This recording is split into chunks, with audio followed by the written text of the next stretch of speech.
Peuple du Burkina Faso, camarades combattants pour la liberté, pour la paix, la souveraineté et l'indépendance réelle. C'est un honneur et un plaisir pour moi de m'adresser à vous au seuil du nouvel an 2024 pour vous souhaiter aux Burkinabés de l'intérieur comme de l'extérieur, aux amis et aux partenaires du Burkina Faso, bonne et heureuse année 2024. Rendons grâce à Dieu qui nous a permis de voir ce jour, qui marque donc la fin de l'année 2023. Prions également le bon Dieu pour ceux-là qui ont donné leur vie pour l'indépendance du Burkina Faso, dans la reconquête de notre territoire, que leur âme repose en paix sur la terre libre du Burkina Faso. Nous prions également que Dieu accorde une santé à tous ceux-là qui aujourd'hui se retrouvent blessés du fait donc des leaders terroristes et qui ont mené le combat noble pour notre liberté. Nous sommes solidaires de toutes ces personnes qui ont dû quitter leur contrée, qui se retrouvent aujourd'hui personnes déplacées internes. Camarades, 2023 a été une année au cours de laquelle nous avons fait une analyse profonde de la situation du Burkina Faso. Une année au cours de laquelle nous avons posé un diagnostic profond des maux qui minent le Burkina Faso. Ce qui a amené de prendre des décisions importantes. Ces décisions ont été de briser les premières chaînes de l'esclavage, de l'impérialisme, du néocolonialisme. Parce que, dit-on, vous ne pouvez espérer retrouver votre objet perdu en faisant appel à l'aide à celui qui vous l'a dérobé. 2023 a été une année où beaucoup d'initiatives ont vu le jour. Le 11 décembre dernier, comme nous le résumions, à propos de tout ce que nous avons pris comme initiative dans le domaine de la défense, dans le domaine sanitaire, surtout aussi dans le domaine de l'autosuffisance alimentaire. Beaucoup d'initiatives de développement, d'industrialisation ont été lancées. C'est le lieu pour moi donc de saluer le peuple burkinabé pour sa résilience, pour avoir compris le sens du combat que nous menons, pour la reconquête du territoire et pour l'indépendance réelle du Burkina Faso. 2024 sera une année au cours de laquelle nous allons continuer ce combat. Nous allons continuer à briser les chaînes de l'esclavage, à briser les chaînes donc du néocolonialisme qui nous empêchent de connaître le bonheur. Au cours de cette année 2024, nous allons poursuivre les efforts de reconquête du territoire et amplifier la lutte. C'est pour cela que du côté de la défense, nous verrons la création donc de la première brigade de combat que nous avons dénommée, donc la brigade spéciale et d'intervention rapide qui regroupera les différents bataillons d'intervention rapide, un groupement de forces spéciales et un groupement spécifique. Cela, c'est toujours dans le sens de la réorganisation de notre armée, de sa réarticulation, de la relocalisation des différentes forces en mesure de faire face. Un plan d'équipement stratégique et un plan de réorganisation des différentes forces a vu le jour en 2023. Cela va se concrétiser en 2024 par l'arrivée donc de nouveaux moyens lourds de protection et d'augmentation donc de la puissance de feu des unités combattantes.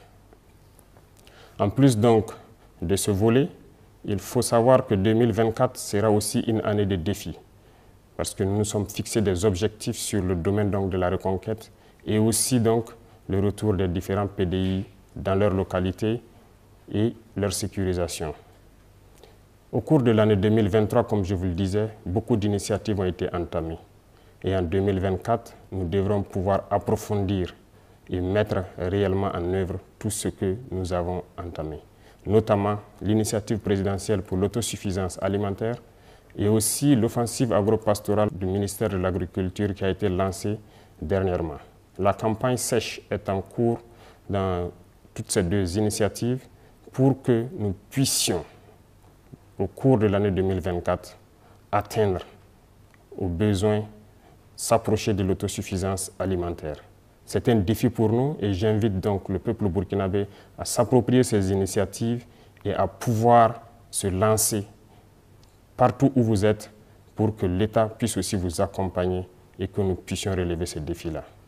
Dans le domaine de l'industrialisation et aussi donc de tout ce qui peut aller dans le sens d'apporter un plus à tous ces vaillants commerçants qui font de leur mieux pour desservir les différentes localités du Burkina Faso. Beaucoup d'initiatives seront prises dans ce sens. L'APEC est déjà lancée, qui nous permettra d'avoir un certain nombre d'usines, mais beaucoup d'initiatives sont à venir au cours de l'année 2024. Au cours de l'année 2024, nous allons encore demander au peuple burkinabé de pouvoir s'approprier l'initiative présidentielle pour le développement communautaire. Ce, après analyse donc de la situation sanitaire, comme nous l'avons dit le 11 décembre dernier, il faut que nous puissions reconstruire nos villes et pouvoir assainir. Il s'agira donc pour les populations de s'approprier cette initiative et de pouvoir se lancer dans l'assainissement, l'urbanisation et faire en sorte que nos cadres de vie soient encore plus agréables pour que certaines épidémies que nous avons connues ne puissent pas ressurgir au cours de cette année-là. Le combat que nous menons aujourd'hui est également un combat de la culture. Comme vous l'aurez remarqué, en posant donc un diagnostic du problème, nous avons compris que la colonisation nous a déracinés. Nous avons perdu notre culture. Notre belle culture qui nous enseigne la paix, la solidarité, l'entraide.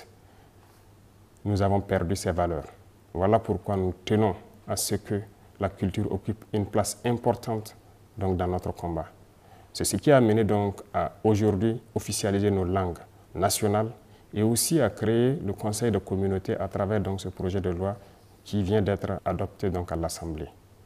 Ceci doit nous amener à revenir à nos racines, à nos traditions, à nos cultures, pour pouvoir faire ressurgir ces valeurs de solidarité qui nous manquent beaucoup, ces valeurs de paix, de tolérance et d'entraide.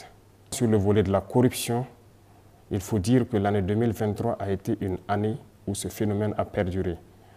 Pour 2024, nous comptons donc lancer la machine de la lutte contre la corruption.